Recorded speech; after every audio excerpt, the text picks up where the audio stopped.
Un peu plus d'un an après la sortie de la série Le Serpent sur Netflix, Charles Sobhraj, le tueur en série dont elle est inspirée, est sorti de prison.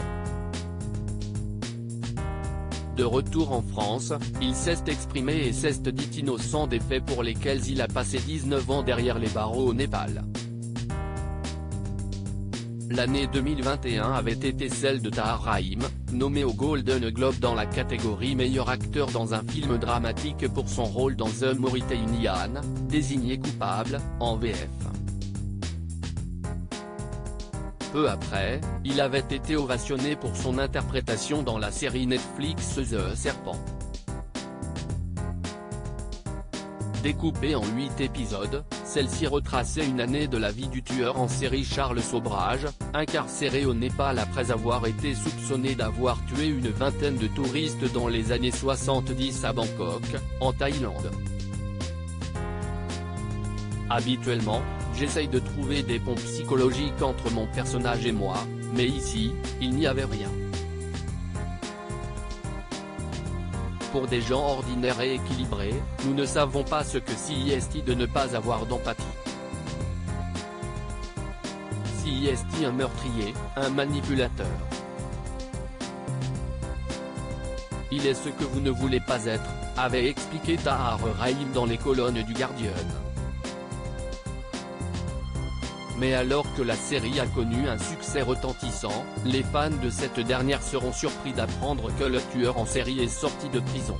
Charles Sobhraj s'exprime pour la première fois condamné pour les meurtres de 2 touristes nord-américains, les seuls qui ont pu être reliés à lui. Charles Sobhraj a passé 19 ans derrière les barreaux à Katmandou, au Népal. Mais ce mercredi 22 décembre, la justice l'a libéré pour raison de santé. Le maintenir continuellement en prison n'est pas conforme aux droits humains du prisonnier.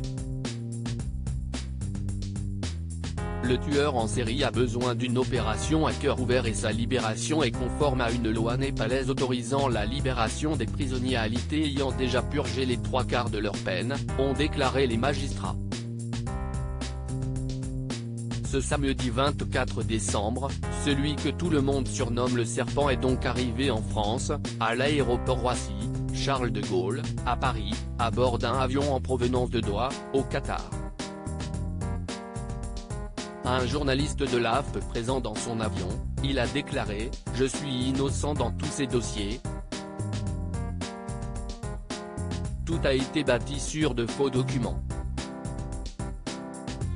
J'ai beaucoup de choses à faire. Je vais bien. Je dois poursuivre de nombreuses personnes en justice, y compris l'État du Népal. » Le juge, sans interroger le moindre témoin et sans permettre à l'accusé de présenter le moindre argument, a écrit le verdict. Tous les juges étaient partiaux. De son côté, son avocate française, Isabelle Coutempère, s'est réjouie de sa libération. « Il aura fallu plus de 19 ans pour qu'il retrouve sa liberté et je suis très heureuse et très choquée.